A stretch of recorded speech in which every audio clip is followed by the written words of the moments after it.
50,000 विद्यार्थ्यांना ज्ञानदानाचं पवित्र कार्य करणाऱ्या सन्माननीय मायाताई झोळ मॅडममध्ये धुमाळ सरांचे मी सहर्ष स्वागत करते। स्वागतम सुस्वागतम।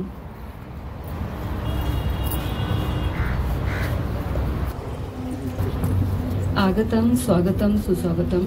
CEO एंड फाउंडर रोहिणी प्रकाशन मुंबई सन्माननीय रोहिणी वाघमारे मॅडम यांना मी विनंती करते की त्यांनी स्थानापन्न व्हावं।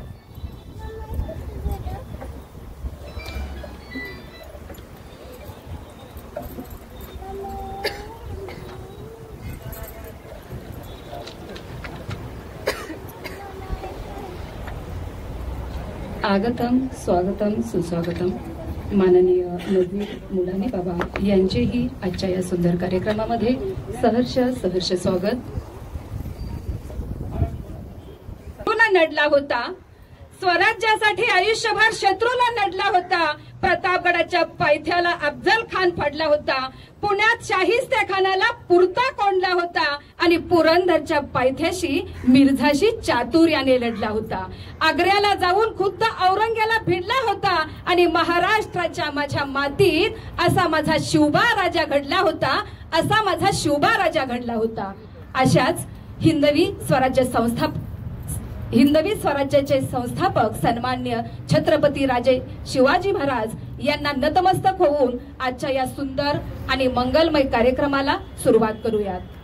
नामस्मरण सोहळा या पुस्तकाच्या प्रकाशन सोहळ्यात उपस्थित दत्तकला शिक्षण संस्थेच्या सचिवा सन्माननीय मायाताई झोळ मॅडम, कार्यक्रमाच्या प्रमुख पाहुण्या माननीय Rohini Waghmare madam, CEO end founder Rohini प्रकाशन मुंबई, सन्माननीय विनोद महांगडे साहेब सह पोलीस निरीक्षक, माननीय नजीर मुलानी बाबा, त्यानंतर आजच्या कार्यक्रमाचे जे प्रमुख वक्ते म्हणून येणार आहेत ते सन्माननीय डॉक्टर आदित्य काका पुरकर, PhD ज्योतिषशास्त्र व वास्तुशास्त्र, माननीय डॉक्टर संकेतजी मोरे सर, अध्यक्ष मेडिकोज असोसिएशन भिगवण, या सर्वांचं सन्माननीय धुमाळ साहेब यांच्या वतीनं सहर्ष स्वागत।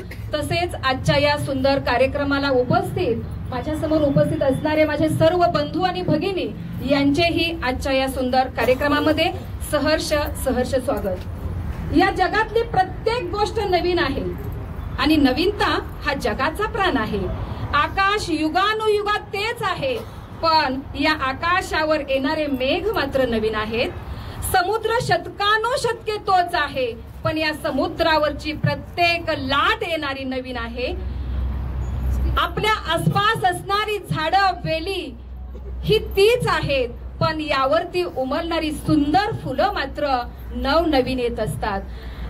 वर्षामध्ये 365 दिवस हे तेच असतात, पण त्यामध्ये सुद्धा एखादा दिवस हा आगळं वेगळं स्वरूप, आगळं वेगळं रूप घेऊन येत असतो। असंच आजचा एक सुंदर मंगलमय दिवस मानला जातोय, कारण भिगवण परिसरामध्ये सुद्धा सन्माननीय धुमाळ सरांनी समाजासाठी जे सुंदर लेखन केलं, या पुस्तकातून समाजामध्ये जी क्रांती होणार आहे त्यासाठी मी सर्वांना विनंती करते की टाळ्यांच्या गजरात त्यांचं पहिल्यांदा कौतुक करावं। कारण फुलं उमलतात आणि सुगंध मात्र दुसऱ्यांना देतात। झाडं जगतात पण फक्त आणि फक्त दुसऱ्यांसाठी। अगदी मेल्यानंतर त्या झाडाचं लाकूड सुद्धा आपण इंधन म्हणून वापरत असतो। त्याचप्रमाणे या समाजात माणूस म्हणून सगळे जन्माला येतात, पण त्यांनी नोकरी केली तीही देशाचा सेवक म्हणून नोकरी केली, आणि नोकरी सुटल्यानंतर सुद्धा ज्यांनी एक लेखक म्हणून आपलं कार्य हाती घेतलं आणि त्या लेखनीद्वारे त्यांनी आपलं पहिलं पुस्तक जे लिहिलं होतं ते परम अक्षर पुरुष। या पुस्तकात सुद्धा सरांनी ऋग्वेद, यजुर्वेद, सामवेद, अथर्ववेद, ब्राह्मणिके, अरण्यके आणि उपनिषदिके या सर्व साहित्याला वैदिक म्हटलं जातं आणि वेदांना प्रमाण म्हणून त्याप्रमाणे आचरण करा असा सुंदर संदेश त्यांनी आपल्या पहिल्या पुस्तकातून दिला।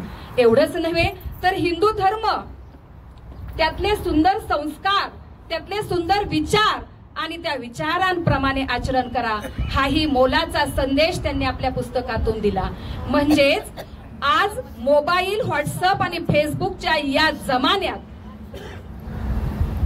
वाचनाकडे आणि लेखनाकडे पूर्ण दुर्लक्षित झालेला समाज आणि या समाजाला तुम्ही वाचाल तर वाचाल हा सुंदर संदेश देण्याचं काम आज धुमाळ सरांनी केलेलं आहे.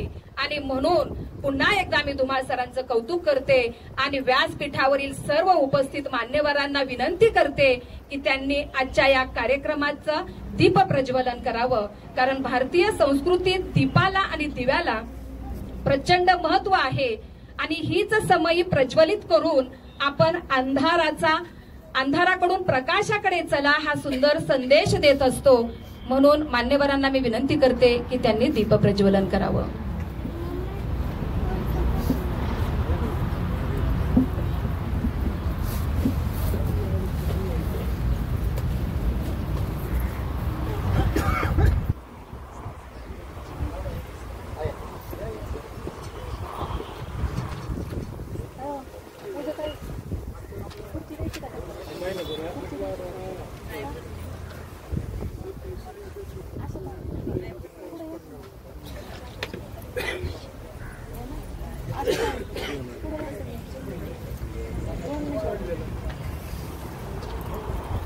दीप प्रज्वलन हा केवळ संकेत नव्हे संकल्प आहे.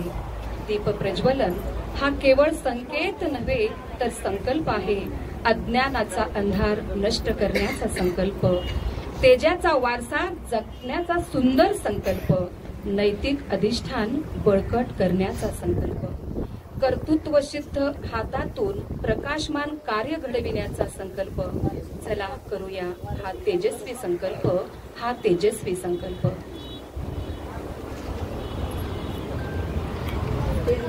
मी विनंती करते की त्यांनी स्थानापन्न व्हावं.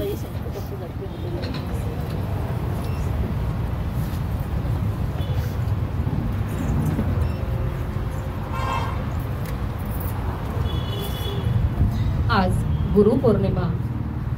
गुरुर ब्रह्मा गुरुर विष्णू गुरुर्देवो महेश्वरा. आणि खरोखरच व्यासपीठावर विराजमान सर्वच मान्यवर हे अगदी समाजासाठी ज्यांनी स्वतःला वाहून घेतलेलं आहे, जे स्वतःसाठी नाही तर समाजासाठी जगतात, असे सर्व मान्यवर आहेत. आणि ही आपल्या सर्वांसाठी कौतुकास्पद गोष्ट आहे. यानंतर सन्मान आणि सत्कार करून आपण त्यांना सन्मानित करणार आहोत. दत्तकला शिक्षण संस्थेच्या सचिवा, आजच्या कार्यक्रमाच्या अध्यक्ष सन्माननीय मायाताई झोळ मॅडम यांना सन्मानित करण्यासाठी मी विनंती करते सौ वंदनाताई धुमाळ मॅडम यांना. त्यांनी मॅडमला सन्मानित करावं.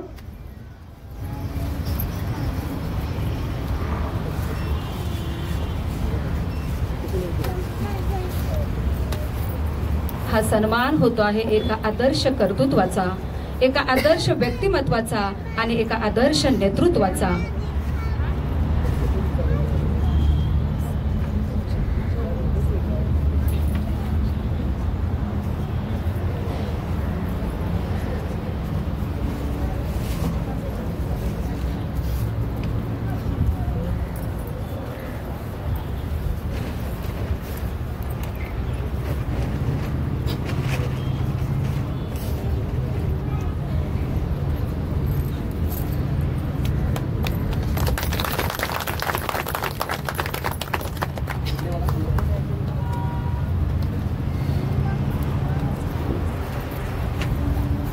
आजच्या कार्यक्रमाच्या प्रमुख पाहुण्या सन्माननीय रोहिणीताई वाघमारे मॅम यांना सन्मानित करण्याची विनंती करते.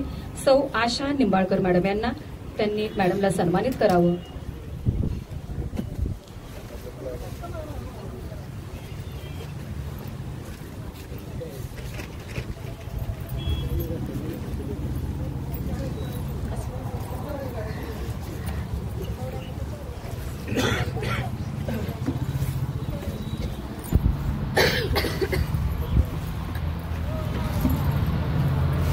यानंतर माननीय नजीर मुलानी बाबा यांना सन्मानित करण्याची विनंती करते. श्री नंदलाल जाधव सरांना.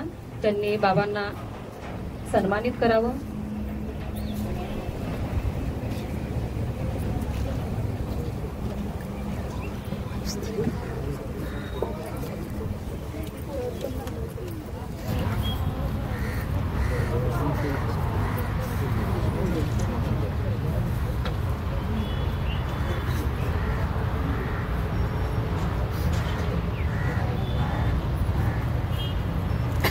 मेडिकोज असोसिएशन भिगवणचे अध्यक्ष सन्माननीय डॉक्टर संतोषजी मोरे यांचं प्रथमतः या कार्यक्रमात स्वागत करते आणि त्यांना सन्मानित करण्याची विनंती करते। श्री उमेश धुमाळ सरांना, किशोर धुमाळ सरांनी डॉक्टरांना सन्मानित करावं अशी विनंती करते।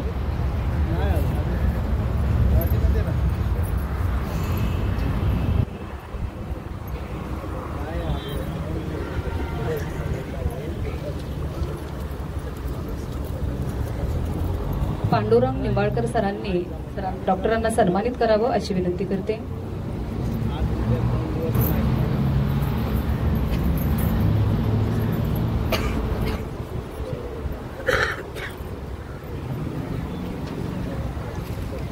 सन्माननीय गवळी साहेबांना सन्मानित करण्यासाठी विनंती करते।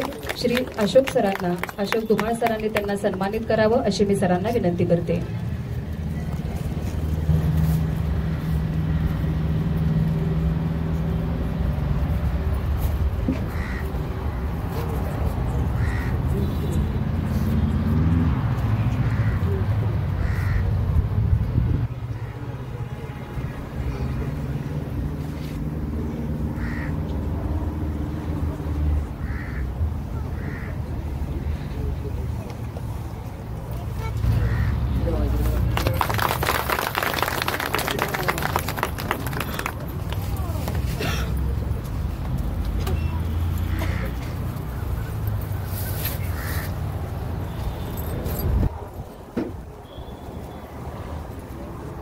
त्यानंतर जो सुंदर आणि मंगलमय सुवर्णमय कार्यक्रम आहे तो म्हणजे नामस्मरण सोहळा या पुस्तकाचं आज प्रकाशन आहे आणि वाचाल तर वाचाल हाच एक सुंदर संदेश आपल्या सर्वांना हे पुस्तक देऊन जाणार आहे।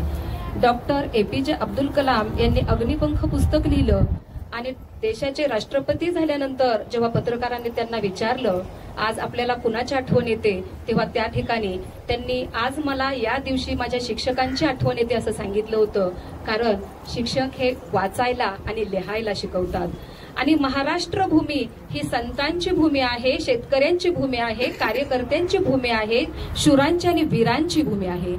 मग या महाराष्ट्र मातीतल्या माझ्या प्रत्येक माऊलीनं, प्रत्येक संतांनी महाराष्ट्रात क्रांतीचं घडवण्याचा प्रयत्न केला।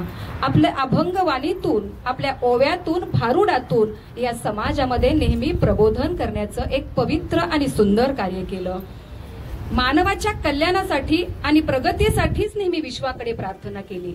संत ज्ञानेश्वरांनी ज्ञानेश्वरी हा ग्रंथ लिहून पूर्ण झाल्यानंतर निवृत्तीदादांनी जेव्हा विचारलं तुम्ही परमेश्वराकडे काय मागणार आहात, आज आपण परमेश्वराच्या दरबारात गेल्यानंतर हे देवा मला सुखी ठेव, मला गाडी मिळू दे, मला हे मिळू दे, ते मिळू दे, या प्रत्येक गोष्टीची आपण आराधना करतो।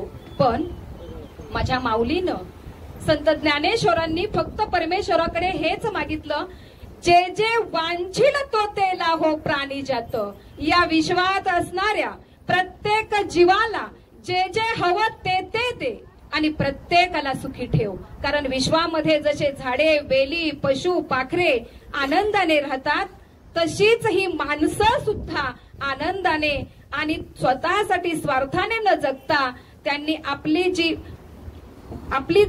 जे कर्तृत्व आहे ते चांगलं करावं आणि समाजासाठी जगावं आणि एकात्मतेनेच राहावं, हाच त्यांनी मागणं, हेच मागणं त्यांनी विश्वाच्या कल्याणासाठी परमेश्वराकडे केलं होतं। नद्या पर्वताच्या कुशीत जन्मतात पण मोकळ्या मनाने वाहतात त्या दुसऱ्यांसाठी आणि दुसऱ्यासाठी जगत वाहत असताना त्या प्रचंड आनंद घेतात आणि जीवनाचं खरं सूत्र हेच आहे, स्वार्थापलीकडे जाऊन दुसऱ्यासाठी जगावं तरच समाज निर्माण होईल आणि तो सुंदर समाज निर्माण होईल। मग संतांचं हेच सूत्र आपल्या आचरणात आणून पुस्तक लिहिणं हे माझं कर्तव्य आहे, समाजात क्रांती करणं, प्रबोधन करणं हे मी माझं कर्तव्य मानतो आणि म्हणून सरांनी आज दुसरं पुस्तक प्रकाशित करण्याचा संकल्प केला आणि या सुंदर पुस्तकाचं आज प्रकाशन होणार आहे। यानंतर पुस्तक प्रकाशन सोहळा हा कार्यक्रम होईल।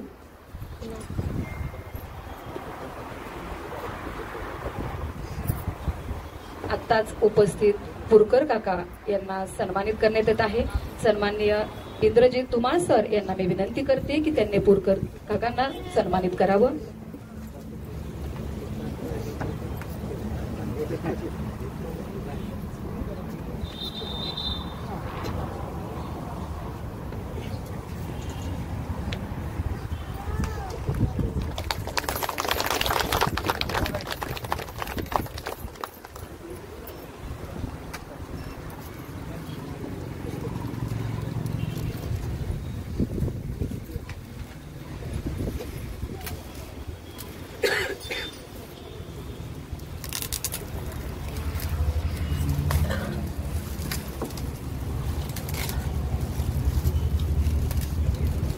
नामस्मरण साधना या द्वितीय पुस्तकाचं प्रकाशन होत आहे.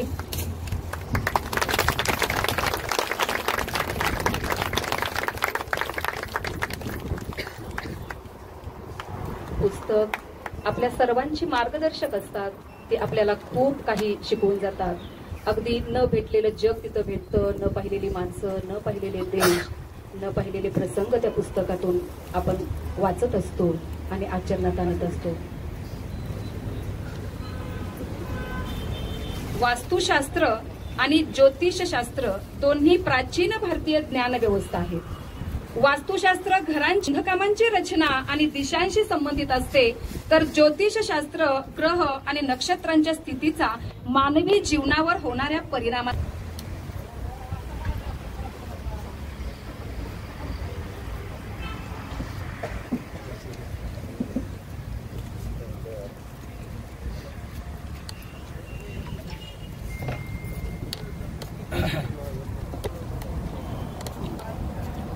आज या ठिकाणी चंद्रहास धुमाळ सरांनी मागच्या वर्षी गुरुपौर्णिमे दिवशीच परमाक्षर पुरुष हे पुस्तक प्रकाशित केलं होतं आणि ते प्रकाशन सोहळ्याला मी उपस्थित होतो. त्यानंतर बरोबर 1 वर्षानंतर आज नामस्मरण साधना या नवीन पुस्तकाचं अनावरण प्रकाशन या ठिकाणी मान्यवरांच्या उपस्थितीमध्ये करण्यात आलेलं आहे. मी धुमाळ सरांना या निमित्तानं अतिशय मनापासून अभिवादन करतो की त्यांनी मागच्या वेळेला ज्या मुख्य वैदिक आधाराला हात घातला होता आणि त्यामध्ये त्यांनी वेदांताचा अर्थ अगदी सहज सोप्या भाषेमध्ये सांगायचं काम परमाक्षर पुरुष या ग्रंथाबद्दल केलं होतं. त्याची पुढची पायरी म्हणून काय, नामस्मरण साधना. आजच्या कलियुगामध्ये नामस्मरणाला अनन्यसाधारण महत्व आहे. किंबहुना मधल्या कालखंडामध्ये ज्या काळामध्ये प्रचंड आक्रमणं या देशावरती झाली, धर्मावरती झाली, अध्यात्मावरती झाली, आपली फार मोठी ग्रंथ संपदा त्या काळामध्ये नष्ट झाली आणि त्यावेळेला नामस्मरण हा एकमेव आधार घेऊन हा धर्म तरला, वाढला आणि सतत त्याची प्रगती होत गेली. मी या ठिकाणी सांगू इच्छितो, याच गुरुपौर्णिमा आहे आणि गुरु भक्तीला आपल्या संस्कृतीमध्ये अनन्यसाधारण असं महत्व आहे. श्री गुरु सारखा असता पाठीराखा, इतरांचा लेखा कोण करी, असं ज्ञानेश्वरांनी गुरुचं वर्णन करताना सांगितलेलं आहे की गुरुशिवाय कुठले ज्ञान नाही, गुरुशिवाय कुठली साधना नाही, गुरुशिवाय कुठली सिद्धी नाही. त्यामुळे गुरु ब्रह्मा, गुरु विष्णू, गुरुदेवो महेश्वरा, सृष्टी सगळं सार आणि सर्वस्व ज्याच्यामध्ये आहे असा श्री गुरु सारखा असणारा पाठीराखा आपल्या पाठीशी असायला पाहिजे. म्हणजे आपल्याला खऱ्या अर्थाने धर्माचा, शास्त्राचा आणि सिद्धांताचा अर्थ आपल्याला कळायला लागतो, वेदांताचा अर्थ कळायला लागतो. त्यासाठी गुरुभक्ती हे अत्यंत आवश्यक आहे. त्याशिवाय गुरुचा अनुग्रह असल्याशिवाय मुख्य सूत्रांची उकल होणं अशक्य असंभव आहे. कारण काय असतं की बऱ्याच वेळा मोठ्या मोठ्या महापुरुषांचा त्यांच्या विचारांचा पराभव होत असताना तो पराभव का झाला हे आपण शोधायला गेलो तर लक्षात येतं की गुरूंनी मांडलेलं ज्ञान, गुरूंनी मांडलेला सिद्धांत हा त्याच्या पुढच्या आण्यापर्यंत पोहोचेपर्यंत, कारण की त्यांनी त्याच्या मतितार्थाने लावलेला त्या सिद्धांताचा अर्थ की जो गुरुच्या मूळ सिद्धांताशी विसंगत आहे किंवा सुसंगत आहे, जर सुसंगत असेल तर ते ज्ञानाचा पुढे प्रभाव पडत जातो. त्या सिद्धांताचा खऱ्या अर्थाने काहीतरी फायदा समाजाला होतो. मात्र तो मांडलेला सिद्धांत, तो मांडलेले विचार जर पुढच्या पिढीला रुचला नाही, पुढच्या पिढीला समजलं नाही, तर 100% महापुरुषांचा पराभव झाल्याशिवाय राहत नाही. म्हणून गुरुचं महत्व अत्यंत अधोरेखित केलेलं आहे. सहज साधी गोष्ट सांगायची झाली हे सगळं सांगण्यामागचा उद्देश की मध्यंतरीच्या कालखंडामध्ये आपला देश एका वेगळ्या विचारामध्ये निघून गेला होता. धर्म मालिन्यता हा विशिष्ट काळानंतर प्रत्येक धर्माला लागले एक शाप आहे, आदिशाप आहे. आताही आपण बघतोय दहशतवादासारखं जे काय सगळ्यात मोठं समस्या आपल्या देशाने जगापुढे उभी, त्याचं कारण सुद्धा धर्माला आलेल्या मालिन्यतेतून किंवा धर्माच्या उपासकांना, अनुयायांना आपल्या धर्माचा अर्थ नीट न कळल्यामुळे या ठिकाणी दहशतवाद परिस्थिती तयार झाली. तीच परिस्थिती आपल्या देशामध्ये, आपल्या संस्कृतीमध्ये तयार झाली होती काही वर्षापूर्वी. आणि मनुस्मृती नावाचा ग्रंथ या ठिकाणी तयार झाला आणि त्यानुसार समाज रचना ही वेगवेगळ्या भागामध्ये विभागली गेली. मूळ वेदांतामध्ये, ऋग्वेदामध्ये सांगितल्याप्रमाणे ह्या जगामध्ये, ह्या संस्कृतीमध्ये धर्म नावाचा प्रकार, ह्याच्यामध्ये वर्ण व्यवस्था नावाचा प्रकार काय नाहीये. साधी गोष्ट आहे की पूर्वीच्या काळामध्ये एका घरामध्ये 4 मुले जन्माला आल्यानंतर, कारण की मूळ आपल्या वेदांताची जी सुचोटी त्यात सांगितलेलं आहे की तुम्हाला जी जात मिळणार आहे धर्मामधून येणारी, ती जात तुम्हाला जन्मानुसार नाही, वंशानुसार नाही, तर कर्मानुसार असणार आहे. मग समजा एखाद्या कुटुंबामध्ये 4 मुलं जन्माला आली, त्यापैकी एक जण जर एका मुलाला विद्याभ्यासाची आवड आहे, त्याला विद्याभ्यास आवडतो, वेदाभ्यास आवडतो, मग तो जर अभ्यास करायला लागला तर एका कुटुंबातला एक मुलगा ब्राह्मण असणार, एखाद्याला व्यवसाय आवडतोय, तो शिक्षणाऐवजी व्यवसायाकडे जास्त लक्ष देतोय, तो वैश्य असणार. एखाद्याला दोन्ही आवडत नाही पण त्याचा शारीरिक बळावरती जास्त फोकस आहे किंवा त्याला काहीतरी शारीरिक काहीतरी उत्साह, शौर्य दाखवायचंय, असे लोक क्षत्रिय होत असायचे. असा मुलगा क्षत्रिय व्हायचा. आणि जो काहीच करत नाही, शिक्षणही घेत नाही, कशात भागही घेत नाही, तो शूद्र असायचा. अशी साधारण वेदांताची मूळ व्याख्या असताना मधल्या काळामध्ये मनुस्मृती नावाचा ग्रंथ आणला गेला आणि एक समाज व्यवस्था तयार झाली, ज्यामुळे आपल्या समाजामध्ये काही वर्षापूर्वी प्रचंड मोठा जातीभेद तयार झाला आणि त्यामुळे धर्माची अधोगती झाली. तसेच दहशतवादामुळे आज प्रचंड मोठी समस्या उभी राहिली.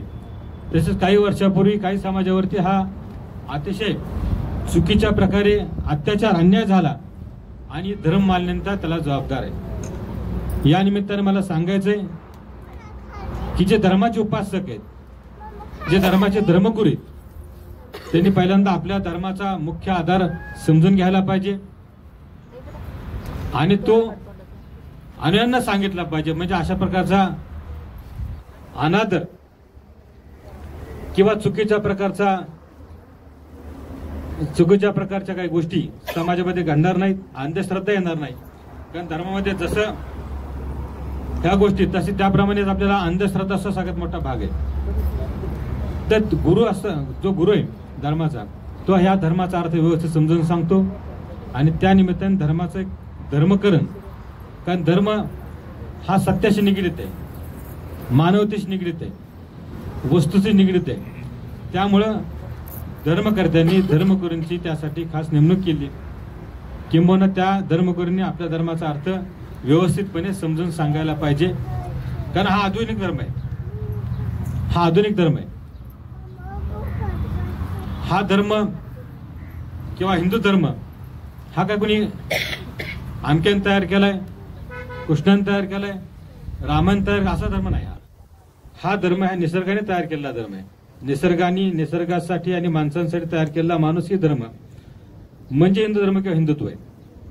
आज ज्या प्रकारे सगळीकडं वादाचं, वितंडवादाचं, जातीवादाचं जे काही सगळं स्वरूप चाललंय, हे धर्माला अशोभनीय साधारणतः आहे. आपल्याला माहिती असेल की हिंदू धर्माचा मूळ विकास होत असताना युरोपामध्ये, जर्मनी भागात किंवा तो साधा युरोपचा पूर्व उत्तर भाग, ह्या भागात प्रचंड मोठा शीत कालखंड येतो आणि त्या शीत कालखंडामध्ये त्या भागात प्रचंड थंडी असते. ज्या थंडीमुळं त्या भागातनं स्थलांतर वर्षानुवर्ष होत राहिलेले. युरोपातून, पर्शियातून, हिंदुकुश पर्वतामार्गे काही युरोपीय लोक हिंदुकुश पर्वतातून हिमालयामध्ये आले आणि हिमालयाच्या काठावरती, सिंधू नदीच्या काठावरती हे लोक येऊन वास्तव्य करायला लागले. हे लोक वास्तव्य करत असताना आणि इथल्या काही स्थानिक द्रविड लोकांचा त्यांच्यावर वैचारिक त्यांच्यामध्ये संयोग झाला आणि त्या संयोगातून एकत्र होऊन एक संस्कृती तयार झाली, सिंधू संस्कृती असं म्हणतात, सिंधू संस्कृती. नंतर अपभ्रंशाने काही वर्षांनी त्याला हिंदू किंवा हिंदू संस्कृती असं नाव त्याचं पडलेलं आहे. इथले मूळ द्रविड आणि युरोपातील नॉर्डिक म्हणजे आर्य या सगळ्या संगोपानी हा संस्कृतीचा विकास झालाय. त्यामुळे हा धर्म वैश्विक धर्म आहे. हा एका स्थानापुरता, एका देशापुरता, एका प्रदेशापुरता, काही लोकांपुरता मर्यादित असा भाग नाहीये. त्यामुळे आपल्या ह्या निसर्ग धर्मामध्ये, हिंदू म्हणण्यापेक्षा निसर्ग धर्मामध्ये वेगवेगळ्या प्रकारच्या स्थानिक विविध प्रकारच्या नैसर्गिक पंचमहाभूतांची पूजा या ठिकाणी, जसं आपल्या अग्नी, वायू, तेज, भूमी, आकाश या सगळ्याची पूजा सांगितली, झाडांची पूजा सांगितली, वृक्षांची पूजा सांगितलेली आहे. या सगळ्याचं रक्षण आपण केलं पाहिजे, मानवतावाद समोर ठेवला पाहिजे. यासाठी हा धर्म आपल्याला नियमितपणे आपल्याला सांगत असतो, ही संस्कृती आपल्याला सांगत असते. सामंता जीवन जगत असताना सगळ्यांनाच काही धर्म आचरण करणं शक्य नाही. सगळेच जण काही देवपूजा, पाठ, हवन सगळं करू शकत नाहीत.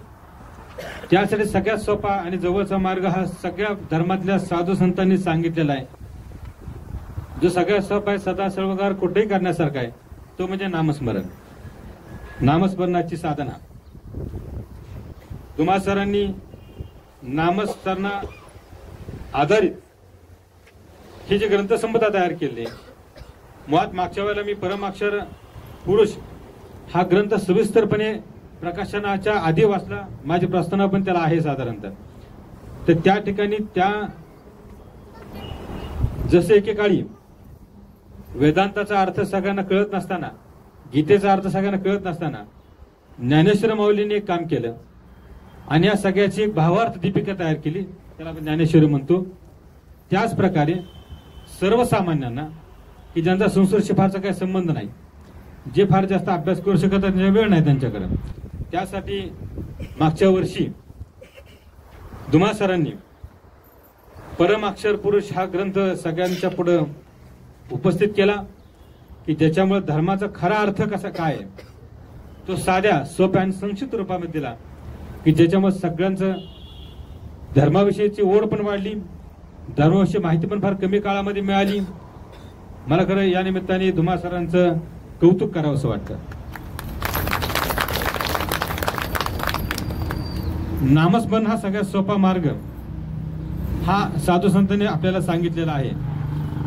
ह्या नामस्मरण कसं करायला पाहिजे, ते कुठल्या पट्टीत करायला पाहिजे, ते किती वेळा करायला पाहिजे, कुठल्या वेळेला करायला पाहिजे, या सगळ्याचं एक शास्त्र आहे.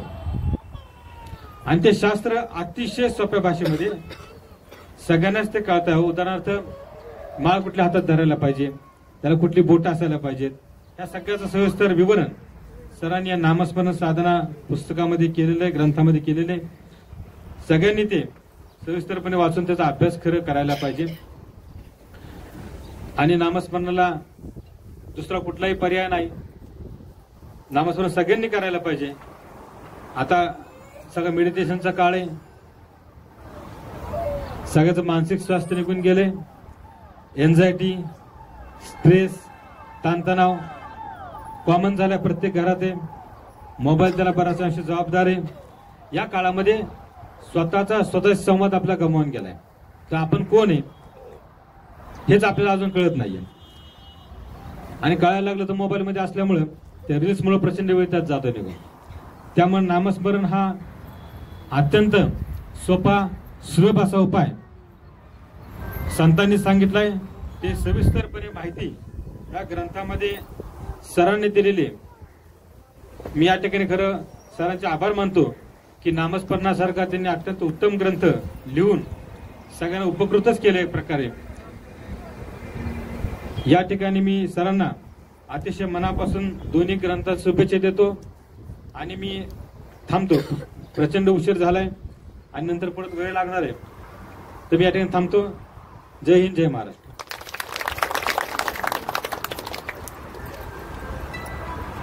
धन्यवाद सर. आपण आपल्या भाषणातून खूप सुंदर संदेश दिला. माणूस ही एकच जात आहे आणि माणुसकी हा खरा एक धर्म आहे. हा संदेश आपण प्रत्येकानं घेऊन जावं अशी मी आपणाला विनंती करते. यानंतर 2 सत्कार मूर्तींचे सत्कार राहिलेले आहेत. सन्माननीय ओम सपकाळ सर आणि सन्माननीय श्री अमोल करपे सर यांना सन्मानित करण्यात येणार आहे. त्यांनी स्टेजवर यायचे. ओम सपकाळ सर यांना सन्मानित करण्याची विनंती उमेश धुमाळ सरांना करते.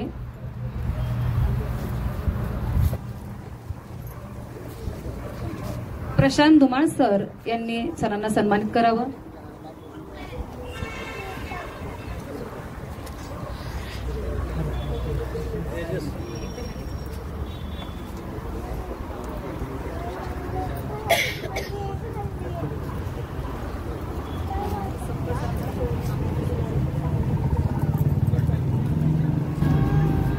यानंतर अमोल करपे सरांनी स्टेजवर यायचं.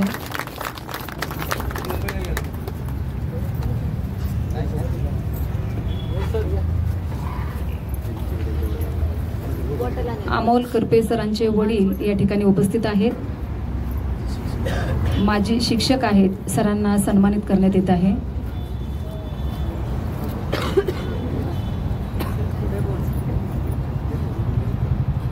इंद्रजित सरांना मी विनंती करते की सरांना त्यांनी सन्मानित करावं.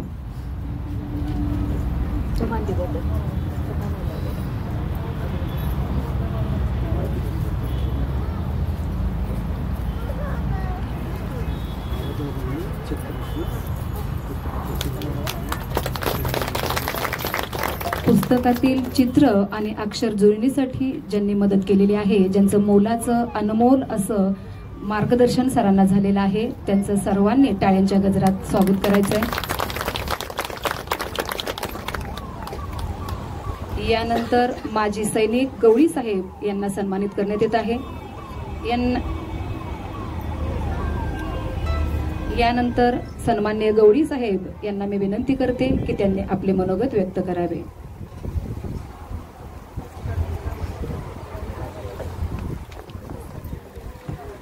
जय हिंद, राम राम, रामकृष्ण आहे.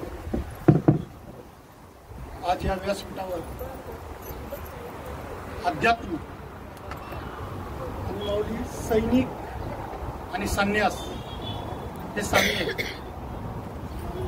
कारण का सैनिक हा एक संन्यासीच आहे. त्याचाही 20, 22, 23, 40 वर्षाचा त्याग आहे. तेव्हा तो सैनिक तयार होतो. साधू महात्मे ज्या टायमाला सर्व गोष्टीचा त्याग करतात त्या टायमाला साधू महात्मे प्राप्त होतात. साधू महात्मे प्राप्त होतात आणि त्या त्यागाचं प्रतीक समाज कुठल्या दिशेनं बघतो, त्याला प्राप्ती देतो की नाही देतो, हाही मोठा प्रश्न आहे. सैन्यात राहणं, अध्यात्माचा अभ्यास करणं आणि समाजापर्यंत पोहोचवणं ही सगळ्यात मोठी कामगिरी आहे. ही धुमाळ सरांची सगळ्यात मोठी कामगिरी आहे. कारण का की सैन्यात जाताना तो बालक असतो, सैन्यातून येतो त्या टायमाला समाजाचं त्याचं काही घेणं देणं नसतं. कारण का तो समाजापासून 30-35 वर्ष लांब असतो. त्याला समाजातली लोक ओळखत नाही, समाज त्याला ओळखत नाही. पण अध्यात्म त्यांना पटवून सांगणं, कारण का पहिली गोष्ट तर सैनिकाच्या जवळच कोणी येत नाही. कारण का त्याच्याकडे सच्च वाणी असते, खरं बोलणं असतं आणि खऱ्या बोलणाऱ्या माणसाला समाज जवळ करत. आणि बऱ्यापैकी सैनिकांमध्ये किंवा समाजामध्ये एक संभ्रम असतो, अरे सैनिक काय वेडा माणूस असतो, त्याला काय कळतं. पण सैनिक काय करतो हे आज धुमाळ सरांनी सिद्ध करून दाखवलं. ती लेखक सुद्धा होऊ शकतो आणि अध्यात्माचा, वेद पुराणाचा अभ्यास करू शकतो. ही सैन्याची पॉवर आहे. माऊलींनी आता सांगितलं की परमेश्वराचे नामस्मरण किंवा प्राप्ती करायची असेल तर शरीर शुद्ध करावं लागतं. माऊली असे प्रसंग आमच्याकडे असतात की आम्हाला 6-6 महिने आंघोळच नसती, तरी आम्ही परमेश्वराचे नामस्मरण करतो आणि डायरेक्ट लिंक आमची परमेश्वरापर्यंत लागते. ही त्याचं प्रतीक ही तुमच्या समोर आज आहे. आम्ही 6 महिने नाही आंघोळ करू द्या, पण एकदा जरी परमेश्वराचं नाव घेतलं तरी आमचं त्या ईश्वराच्या चरणी पोहोचतं, ही आमची खात्री आहे. कारण का आम्ही करताना सेवा आणि लिहिताना पुस्तक ही निस्वार्थपणे लिहिलेलं आहे. त्याच्या पाठीमागे स्वार्थ दडलाच नाही, तर ती परमेश्वरापर्यंत तो प्रसाद पोहोचणारच आहे आणि समाजापर्यंत सुद्धा पोहोचणार आहे. म्हणून त्यांनी जी ही उल्लेखनीय कारवाई केली याच्याबद्दल मी माझ्या सैनिक संघटनेच्या वतीनं इथून पुढच्या उर्वरित आयुष्यासाठी अजून त्यांची भरभराटी हो. आणि सैनिक समितीच्या वतीनं मी तुम्हाला जे पहिलं पुस्तक तुम्ही मला बहाल केलं त्या पुस्तकामध्ये तुमचे विचारश्रेणी, तुम्ही मांडलेले वेद, तुम्ही मांडलेले कुराण, बायबल मधले जे ट्रान्सलेशन केले, उर्दूतले जे काही सब्जेक्ट आहेत ते ट्रान्सलेशन केलेत हिंदी मराठीमधून, तर तेही मी बारकाईने वाचलेत. आणि आज या ठिकाणी येण्याचं तात्पर्य, आज 10 जुलै कारगिलमध्ये 1999 मध्ये युद्ध झालं होतं आणि आजच्याच दिवशी आमच्या एका तुकडीवरती गंभीरपणे हल्ला झाला होता. त्याच्यातही मी जखमी झालेला सैनिक आहे आणि त्या परमेश्वराने मला इथपर्यंत जिवंत ठेवलं की आज तुमच्या सगळ्यांच्या समोर मी उभा आहे. ही माझ्यासाठी एक भाग्याची गोष्ट आहे. आणि सरांनी 1-2 वाक्य लिहिल्यात, वाचाल तर वाचाल. तर सर्वप्रथम जर परमेश्वराचीच प्राप्ती करायची असेल, जर शरीराने आणि मनाने तुम्ही फ्रेश असाल, जर तुमचा शरीराचा कुठलाही अवयव स्पेन करत नसेल, म्हणजे तुमच्या संग जबाब देत नसेल, तर तुम्ही त्या परमेश्वराच्या प्राप्तीपर्यंत जरूर पोचाल. पण सगळ्यात आधी तुमचं सर्वात मोठं धन आहे शरीर. वाचाल तर वाचाल. म्हणून माझं सर्व तमाम माता बहिणीला आणि तमाम इथं जमलेल्या मंडळीला माझी एवढीच विनंती आहे की शरीरासारखा सुंदर ग्रंथ, शरीरासारखी सुंदर प्रॉपर्टी आणि शरीरासारखं सुंदर ईश्वर कुठंच नाही. ज्याचं शरीर सुंदर त्याला परमेश्वर प्राप्ती 100% होणार. कारण का शरीर ही मायारूपीमध्ये गुंतलेलं आहे आणि जर त्या माया जाळातनं तुम्हाला बाहेर यायचं असेल तर शरीराला शुद्ध करा, शरीर तंदुरुस्त ठेवा. आणि जोपर्यंत तुमचं शरीर तंदुरुस्त होत नाही तोपर्यंत तुमचं मन तंदुरुस्त होत नाही आणि मन तंदुरुस्त होत नाही तोपर्यंत तुमची ध्यानसाधना प्राप्त होत नाही. आणि जर ध्यानसाधना प्राप्त करायची असेल तर शरीराला जपा, शरीराला वाटेल ती व्यवस्थित डाईट द्या. ती सुद्धा एक वर्कआउटची मशीन आहे. तिला जर वेळेनुसार सर्व्हिसिंग केली तरच ती चालते, नाही तर चालत नाही. पण एक गोष्ट तुम्हाला मी सांगून जातो, इथं मथुरेला कोणी गेलेलं नसेल, राम वृंदावनला चैतन्य महाराज आहेत, युट्यूब मध्ये आहेत. आज 20 वर्ष झाले दोन्ही किडन्या नाहीत. इथं एक किडनी फेल झालेला माणूस 5 लाख देतोय. पण ज्या महाराजाला दोन्ही युट्यूबवर सर्च करा येत आहे, ते दोन्ही महाराजाला किडन्या नाही आहेत, पण फक्त आणि फक्त परमेश्वराचं नामस्मरण आहे आणि आज 22 वर्ष जगतोय. ह्याला कुठला शास्त्राचा आधार आहे किंवा कुठल्या सायंटिस्टचा आधार आहे? ह्याला फक्त परमेश्वराचाच आधार आहे. म्हणून मी जाता जाता एवढं सांगू शकतो की सर्वात श्रेष्ठ तुमचं शरीर आहे आणि बाकीचा तो परमात्मा आहे. जय हिंद.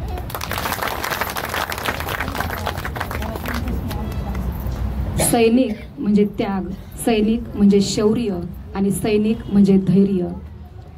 ऊन, वादळ, पाऊस, वारा असो, हाडं गोठवणारी थंडी असू द्या किंवा कातडीत जाळणारं ऊन असू द्या, आपल्या छातीची ढाल करून सैनिक देशाच्या सीमेवरती उभा असतो. आणि म्हणूनच आपण इथं अगदी निष्काळजीपणे श्वास घेतो.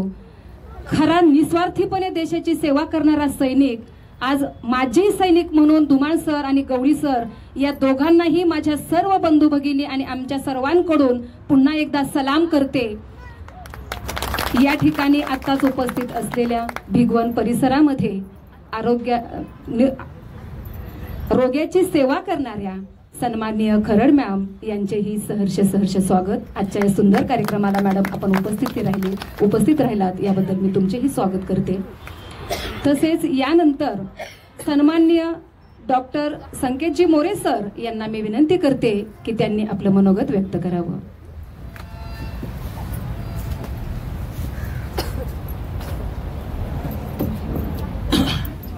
सर्वप्रथम उपस्थित असणारे व्यासपीठावरील मान्यवर आणि समोर बसलेले श्रोतावन या सर्वांना मी गुरु समजून आज गुरुपौर्णिमेच्या सर्वांना हार्दिक अशा शुभेच्छा देतो. आणि ज्या आज पुस्तकाचा सोहळा, ग्रंथ सोहळा ज्याला म्हणू आपण, तो पार पडला याबद्दल मरीन इंजिनियर ते आध्यात्मिक क्षेत्रातील अध्यात्मावर लिहिणारे आमचे जवळचे परममित्र माननीय चंद्रहास धुमाळ सर यांचं खूप कौतुक करतो की आज त्यांनी हा नामस्मरण साधना नावाचा ग्रंथ लिहून आपल्यासमोर आपल्या बुद्धीमध्ये एक प्रकाश पाडण्याचा छोटासा त्यांनी प्रयत्न केला. मला धुमाळ सरांचं कौतुक करावं असं वाटतं की अतिशय सुंदर असं मुखपृष्ठ त्यांनी दिलेलं आहे. ह्या मुखपृष्ठावर जर तुम्ही पाहिलं तो कोणता देव आहे काय देव आहे सांगता येत नाही. तुम्ही फक्त आता जजमेंट करणार की हे सर स्वामी समर्थांचं करताय म्हणून कदाचित स्वामी असेल, पण सुंदर असा एक मनुष्याचा चेहरा आणि त्यांनी हातात धरलेली जपमाळ, हे खरोखर या पुस्तकाचा अर्थ काढायला आज आपल्याला तेवढा वेळ नाही, पण ह्याचा अर्थ कमीत कमी 1 तास सांगन एवढे असं मुखपृष्ठ सुंदर असं या पुस्तकाला दिलंय. आणि मुखपृष्ठ देण्याबरोबर ह्याला जी नामसाधना, नामस्मरण साधना हे नाव सुद्धा अतिशय सुंदर असं दिलंय असं म्हणू. कारण नामस्मरण तर सगळेच करतात, पण ही एक साधनेची गोष्ट आहे आणि साधना म्हणजे तपश्चर्या आली आणि या तपश्चर्याच्या माध्यमातूनच आपण ह्या देवापाशी किंवा समाधानापाशी पोचू शकतो. हे ह्या नामातून मला वाटतं स्पष्ट होतं. मी एक डॉक्टर आहे, वक्ता नाही, पण एक थोडक्यात अध्यात्म आणि शरीर याचा कसा संबंध असतो ते थोडक्यात एक 5 मिनिटांमध्ये सांगणार आहे. आपल्या सर्वांना भूक लागलेली याची जाणीव मला पूर्ण आहे आणि त्या जाणीवेलाच धरून माणसाचा आपण सर्वजण म्हणतो की आत्मा, माझा आत्मा कसा आहे, पवित्र पाहिजे. त्याच्या अगोदर एक प्रश्न विचारतो मी तुम्हाला की कशासाठी नामस्मरण करायचं आणि करायचं तर कोणासाठी करायचं? कोणासाठी करायचं असेल तर कुठल्या देवाचं करायचं? कारण ज्ञानोबा माऊली म्हणलं काय आणि विठुराया म्हणलं काय, ह्याने काय फरक पडणार आहे? काय फरक पडणार आहे? मी डॉक्टर आहे, काय फरक पडत नाही. तुम्ही मग चालू संसारामध्ये बऱ्याच वेळा तुकाराम महाराज आज म्हणताय वारी म्हणून, पण चालता तुक्या म्हणता, शेजारचा असतो कोण, अजून शेजारचा कोण ज्ञान्या असतो. त्यावेळेस तुम्हाला मात्र ज्ञानेश्वर माऊली आठवत नाही, त्याला मात्र ज्ञान्या म्हणता, तुक्या म्हणता. विठ्ठलाला एखाद्याचं नाव विठ्ठल असेल तर त्याला विठ्या म्हणता. मग आता ती नामसाधना होत नाही का? मग ह्या नामसाधनेमध्ये आणि त्या नामसाधनेमध्ये काय फरक आहे? तर हा फरक पहिल्यांदा कळला पाहिजे. कारण काय होतं की माणूस विठ्ठल विठ्ठल म्हणलं काय आणि विट्या विट्या म्हणलं काय आणि संजय संजय म्हणलं काय आणि भरत्या म्हणलं काय फरक पडणार नाही. ज्या वेळेस तुम्ही ज्ञान मार्गाने जे गीतेमध्ये आपल्याला लिहिले ज्ञानयोग काय, कर्मयोग काय, भक्तियोग काय, गीतेचे पहिले 2-3 अध्याय तेच आहेत ना. मग या भक्तियोगामध्ये त्या टायमाला जो पुरातन समाज होता, त्या पुरातन समाजामध्ये लोकांना सहजासहजी देवाचं स्मरण व्हावं म्हणून नाम साधनेची स्थापना झाली. आता या नाम साधनेने काही होणार नाही, काहीच मिळणार नाही. कारण आपण मुळात देवाकडे कशासाठी जातो? 80% लोक देवाकडे कशासाठी जातात? हो, मी काय तुझ्या वाटं नाही, माझ्या वाटं काही जाऊ नको, त्यापेक्षा तुझं नाव घेतो. दुसरं काय? दुसरा एखादा मनुष्य काय विचार करतो की मी जर नामसाधना केली तर कदाचित मला फार मोठी संपत्ती वगैरे मिळेल, माझं फार चांगलं चालन, याच्या पोटी जातो. तिसरा माणूस काय करणार? फार जबर माझ्या कुटुंबात सुख समाधान लाभू दे, मला काय होऊ दे, एखादी केस माझी चालू असेल तर ती मिटू दे. म्हणजे देवाकडे जाण्यासाठी कुठलं जातोय आपण? फक्त भीतीसाठी जातोय. सगळं जाण्याचा मुख्य उद्देश काय? आज सुद्धा आपण बरेच जण आलो, हा देवाचं करायचं. देवाचं करायचं म्हणजे काय करायचं? की मला भीतीपासून मुक्त कर. ह्यात सगळ्यांचा आपला स्वार्थ दडलेला आहे. अजिबात देवाचं कुणाला घेणं देणं नाही. जर थोड्या वेळाने देव म्हणला बरं ठीक आहे आता विठ्ठलाला भेटायला गेलं तर पांडुरंगाला काल, पण देव म्हणला ठीक आहे आता इथंच थांबा, आता जाऊच नको, जरा माझ्यापाशीच बस. तू सिंहासन सिंहासन म्हणत होता ना, मग माझ्यापाशी सिंहासन देतो, आता जाऊ नको. कोण थांबणार आहे देवापाशी? मग कशासाठी नाटकं? हे नाव घे ते नाव घे. म्हणजे हा सगळा थोतांडपणा आहे. खरा खरा खरा ह्याच्याशी काय? मनुष्याचा आत्मा शुद्ध पाहिजे. आपण आत्म्याचे जे आपण आत्मा म्हणतो ना, आत्मा सतोगुणी पाहिजे. सतोगुणी पाहिजे म्हणजे काय पाहिजे? माझा आत्मा पवित्र पाहिजे. पवित्र म्हणजे काय? पवित्र म्हणजे शरीरामध्ये जे एंडोक्राईन सिस्टीम असते आमच्या, आता मॅडमला माहिती आहे एंडोक्राईन सिस्टीमपेक्षा तुम्हाला सोप्या भाषेत सांगतो, जो पाचक रस असतो म्हणजे आपले जे रस असतात शरीरातले, हे एंडोक्राईन सिस्टीमशी ह्याचा संबंध आहे. की माझे प्रत्येक अवयव इतके स्वच्छ सुंदर पाजरू दे. जसं आपण गाडीला तेल वापरतो, तेल वापरताना काय करतो? थोडं ऑइल टाकतो. ऑइल टाकल्याने काय होतं? फ्रिक्शन चांगलं होतं ना, सहजासहजी मशीन सगळे चालतात. तसं हे सिस्टीम आहे. पवित्र राहणं, तुम्ही पवित्र हा शब्द म्हणला तरी तुमच्यातली एंडोक्राईन सिस्टीम, आपण काय म्हणतो? आत्मा माझा शांत पाहिजे. शांत म्हणजे काय? आपण म्हणतो शांत बस, गडबड गोंधळ आहे, थोडं सुद्धा कालवा करू नको, शांतता पाहिजे. किंवा घरात फार ताणतणाव आला, मला शांती पाहिजे, मला कुठतरी जाऊन एखाद्या पहाडावर बसायचंय. कशासाठी बसायचं? शांत म्हणजे काय पाहिजे? की ज्यावेळेस राग येतो त्यावेळेस आपले फुफ्फुस काय करतात? ज्या स्पीडनी जे चालायला पाहिजे त्या स्पीडच्या 4 पटीने चालतात. म्हणून राग आल्यानंतर माणूस काय करतो? दात खातो, एकमेकावर चिडायचं बघतो, अंगावर धावून जायचं बघतो. त्यावेळेस त्याच्या जर श्वासाची गती जर पाहिली ना तर ती श्वासाची गती 10 पटीने वाढलेली असते. आणि मग ती श्वासाची गती जेव्हा स्थिर होईल त्यावेळेस शांततेला अर्थ आहे. आत्मा काय पाहिजे? पवित्र पाहिजे. त्या आत्मा काय पाहिजे? प्रेम स्वरूप पाहिजे. प्रेमाचा आणि हृदयाचा संबंध आहे. म्हणजे बघा कसं अध्यात्म गुंफलेलं आहे आपल्या जुन्या लोकांनी. प्रेम आणि हृदय, की जर तुमच्या मनामध्ये प्रेम उत्पन्न असेल तर हृदयातूनच उत्पन्न. आपला आत्मा काय पाहिजे? शक्तिमान पाहिजे. शक्तिमान पाहिजे म्हणजे काय पाहिजे? कुठली शक्ती वगैरे येणार नाही बाहेरून, कुठून काय होणार नाही. तुमची हाडं मौस जे आहे ना, त्या हाडा मौसाचा आणि शक्तीचा संबंध आहे. आपला आत्मा कसा पाहिजे? सुखस्वरूप पाहिजे. सुखस्वरूप म्हणजे काय? पोटभर जेवण केलं की आपण म्हणतो हा सुख भेटलं. किंवा सर्वजण म्हणतात काय रे तू सुखी का? सुखी म्हणजे काय? सुखी म्हणजे तुझा पोट सुखी आहे का? पोटाचा सुखाचा संबंध आहे, शांतीचा फुफ्फुसाचा संबंध आहे, प्रेमाचा हृदयाचा संबंध आहे. नंतर जो आपला आत्मज्ञान स्वरूप पाहिजे. म्हणजे आपण ज्ञान स्वरूप कुठून येणार आहे? आपल्या मेंदूमधून ज्ञान येणार आहे. तुम्ही जर शिकाल, सरांनी फार चांगलं लिहिलंय, जपाल तर जपाल. म्हणजे ज्यावेळेस तुम्ही हे पुस्तक वाचताल, करताल, नामस्मरणाने ज्या गोष्टी तुम्हाला साध्य होत्याल, ह्या गोष्टी जर तुम्ही त्या जपल्या मेंदूमध्ये तर तो तुमचा मेंदू ज्ञान मार्गाला जाईल. मग मेंदूचा आणि कुणाचा संबंध आहे? ज्ञानाचा संबंध आहे. असा आपला आत्मा हा सतोगुणी कसा बनावा, 7 गुणांनी युक्त कसा बनावा, ह्यासाठी तर हे सगळी धडपड आहे. आज त्यांनी गेल्या वर्षी एक पुस्तक लिहिलं होतं, आज पुन्हा परत नाम साधना हे पुस्तक लिहिलंय. याच्यातून यांना जो संदेश द्यायचा आहे त्या संदेशा पाठीमागं आत्मा कसा पवित्र होईल आणि हा पवित्र होण्यासाठी काय मार्ग आहे, मग वेगवेगळे मार्ग दिलेले. त्याच्यामधला हा नामस्मरण मार्ग आहे. नामस्मरणाने तरी काय होणार आहे? तर नामस्मरण ज्यावेळेस करतात तर त्याचा एक स्पेशल विधी, मी आता बसल्या असल्या पुस्तकात एक 2-3 मिनिट वाचलं, पूर्ण पुस्तक वाचलेलं नाही, पण त्याच्यातून मला थोडं आकलन झालं की नामस्मरणाची विधी काय. आपण म्हणतो नाम घ्यायचं. आपण किती वेळा नाम घ्यायला जपमाळ घेऊन बसतो, पण त्या जपमाळ घेत असताना त्या हजारो विचार मनामध्ये चालू असतात. तुम्ही 5 मनी 6व्या मनाला कुठला तरी विचार आलेला असतो, परत 7व्या वरात बाहेर कुठं कालवा चालला, आपलं लक्ष तिकडे जातं. मग हे नामस्मरण कसं होणार? कसं आपण एकाग्र होणार? तर ती एकाग्र होण्यासाठी फार सुंदर अशी साधना ह्या पुस्तकाच्या रूपातून त्यांनी मांडलेली, की जर एखाद्याशी एकाग्र होत नसेल तर त्यांनी प्रश्न विचारला की काय करायचं मग. तर त्याचा एक ठराविक विधी असा की तुम्ही खोल श्वास घ्या. श्वास घेताना आत श्वास घेतल्यानंतर पूर्ण त्या देवाचं स्मरण करा. जो तुमचा देव असेल, तो प्रत्येकाचा वेगवेगळा देव असतो, त्या देवाचं काय करायचंय? स्मरण करायचंय. स्मरण किती वेळा करायचं? 3 वेळेस. 3 वेळेस स्मरण करून तो श्वास आतच ठेवायचा आहे आणि नंतर हळूहळू 4थ्या वेळेस तो देव काय करायचा आहे? नामस्मरण करत करत बाहेर सोडायचा आहे. बघा, मनात एक सुद्धा विचार येणार नाही, फार सोपी साधना आहे. पुन्हा बाहेर गेल्यानंतर, श्वास बाहेर गेल्यानंतर पुन्हा एकदा नामस्मरण करायचे. तुम्ही तुमच्या आवडत्या देवाचं नाव घ्या, स्मरण करा, तुम्हाला कुठल्याही प्रकारचं मनामध्ये दुसरा विचार येणार नाही. ज्यावेळेस ही तुम्ही साधना वारंवार करता त्यावेळेस शरीरामध्ये कुठंतरी विद्युत, जसं आपण ह्याला म्हणतो ना लाईटचा करंट आहे, आता ह्याला लाईट नाही, करंट नाही, ह्याला जर हात लावला आपण आणि करंट दिला तर ह्याला करंट येणार या माईकला. मग ही नामस्मरणाने काय होती, या साधनेमध्ये विद्युत प्रवाह होतो परमेश्वराच्या रूपाने. आणि मग त्या परमेश्वराच्या रूपाने एकदा आपलं सर्व शरीर विद्युतीकरण झालं, एकदा त्याच्यामध्ये देव काय, ज्ञान काय ही कल्पना, कारण ज्ञान असं सहजासहजी येत नाही.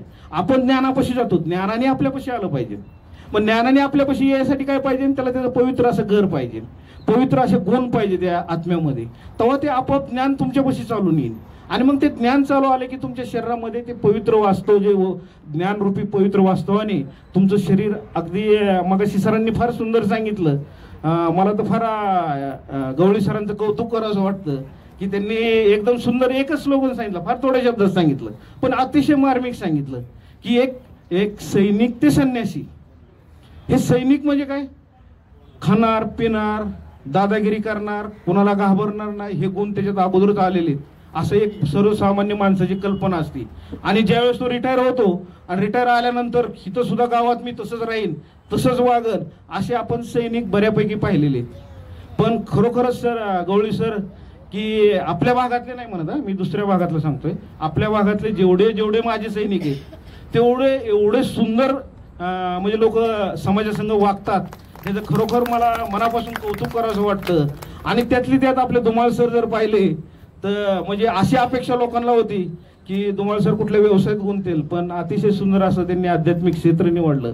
आणि आध्यात्मिक क्षेत्र निवडून स्वतःपुरतं मर्यादित न ठेवता ते कसं समाजापर्यंत पोहोचावं, त्यासाठी तर त्यांनी एवढा अट्टहास केला की या पुस्तकारूपाने किंवा त्यांच्यासमोर जे रोज लोक बैठकीत येत असतात, चर्चा करत असतात, याच्यातून तुम्हाला कसं चांगल्या मार्गाला अध्यात्माला लावता येईल. कारण भारतभूमी ही आपली अध्यात्माची भूमी समजली जाते, पाश्चात्य भूमी ही त्याचं अनुकरण आपण नवीन पिढी करायला लागलोय. आणि ही पिढी करत असताना मी म्हणतो 100% पाश्चात्तीकरण अनुकरण करावं, पण ज्या काही चांगल्या गोष्टी असतील त्याच करावा. आपलं जे मूळ आहे त्या मुळाशी आपण कधी बाजूला होऊ नये, म्हणून तर त्यासाठी नाम साधना त्यांनी या पुस्तकाच्या रूपातून आणली की जेणेकरून आपण ते नाम घेत असताना आपलं शरीर कधी त्या विद्युतकरणनी, परमेश्वराच्या पवित्र आशीर्वादाने कधी पवित्र होऊन जाईल हे कळणार नाही तुम्हाला. आणि मग तुमच्या वाणीतून जो शब्द उच्चारण तो खरा होईल.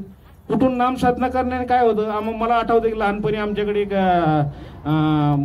80 वर्षाचे बुजुर्ग यायचे आणि ते बुजुर्ग आले की हा हिचं लग्न इकडे जमणार, ह्याचं इकडे जमणार. मी म्हणायचं हे कसं काय होतंय, आणि व्हायचं खरं. राशींचे महाराज होते, राशींचे महाराज होते, ते आलं की कशाने व्हायचं. त्यावेळेस मी हळूच त्यांना त्यावेळेस प्रश्न विचारला होता की हे तुम्हाला कसं काय कळतं, कुठं दिसतं का, काय होतं. ते म्हणले काहीच नाही बाळा, म्हणले फक्त नामसाधनेने हे शक्य झालं. माझ्या नामसाधना मी गेले म्हणजे मला जसं कळायला लागलं तसं मी नामसाधना करतो. आणि 70 वर्ष ज्यावेळेस नामसाधना झाली त्यावेळेस माझी जीभ ही एवढी पवित्र झाली की मी जे म्हणन ते घडते, त्याला मी काय करणार. जसं सांगितलं सरांनी की 2 किडण्या नसताना सुद्धा माहिती कसा जगतो तर एवढी हे नामस्मरणामध्ये ताकद आहे, ही लक्षात घ्या तुम्ही. कारण आम्ही डॉक्टर आहे, आम्ही पाहतो बरेच पेशंटचे, बऱ्याच वेळा सोडून देतो, हे काय होणार नाही, जावा घरी बघा, घरी करा. आणि तरी बी 4 वर्षांनी पेशंट येतो, एकदम चांगला आहे. आपल्या परिसरातले जवळजवळ 10 उदाहरणं सांगेन मी ह्या वर्षात घडलेले, की जे सगळे सोडून दिलेले पेशंट आणि सोडून दिल्यानंतर ते घरी जाऊन 2-2 वर्ष जगलेले. हे कशावर शक्य आहे, ह्याला आमच्या वैद्यकीय शास्त्रामध्ये कुठेही उत्तर नाही.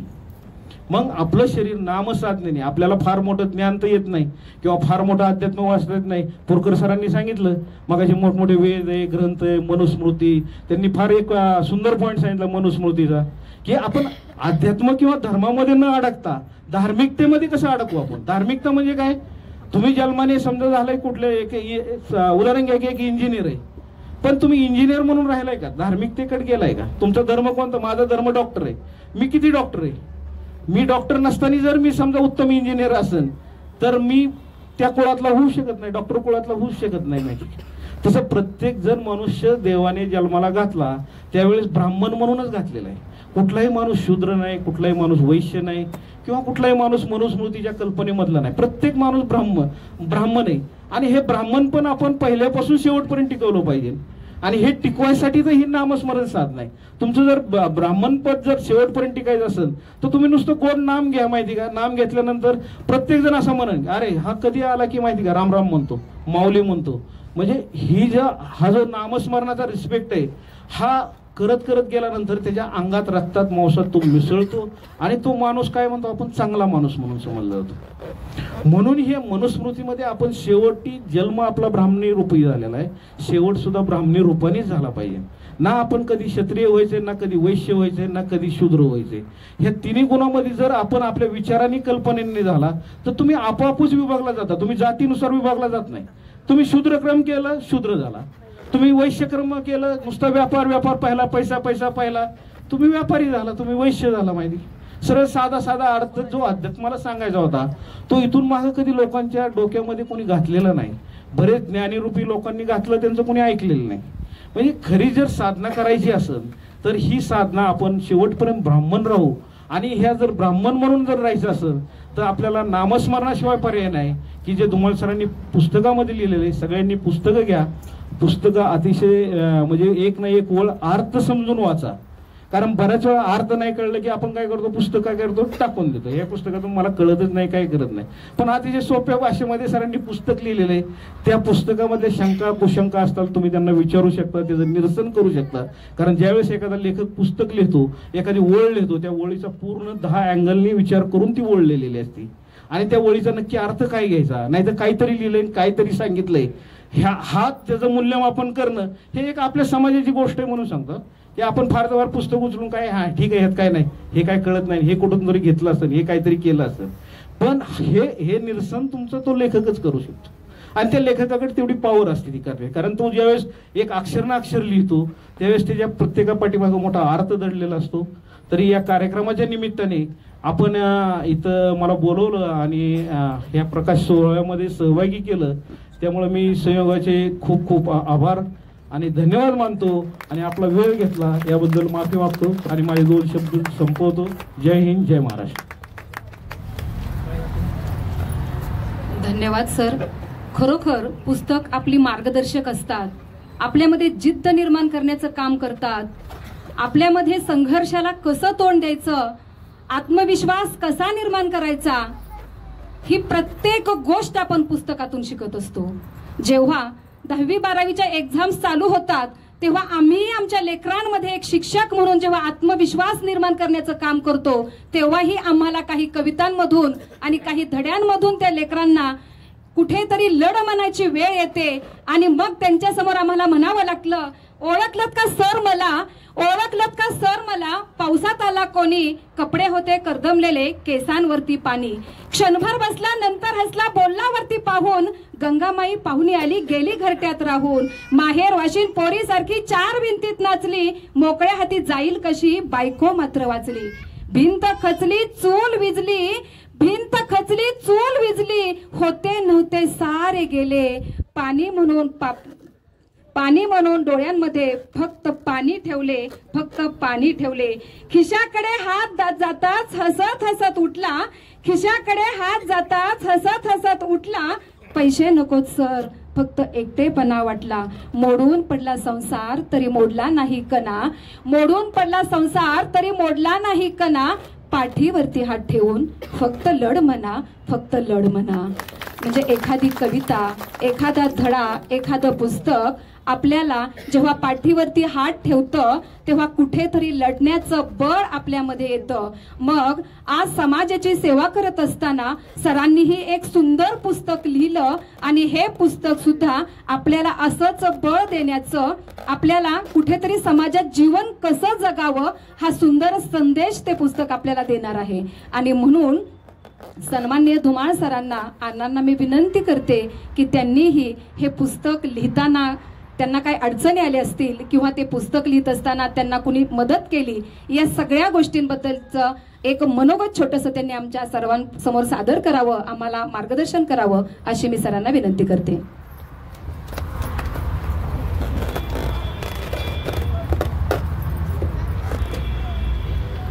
गुरुर्ब्रह्मा गुरुर्विष्णू गुरुदेवो महेश्वरा, गुरुः साक्षात परब्रह्म तस्मै श्री गुरुवे नमः. सद्गुरू श्री स्वामी समर्थ चरणी वंदन करून मी आपल्यासमोर 2 शब्द बोलतो.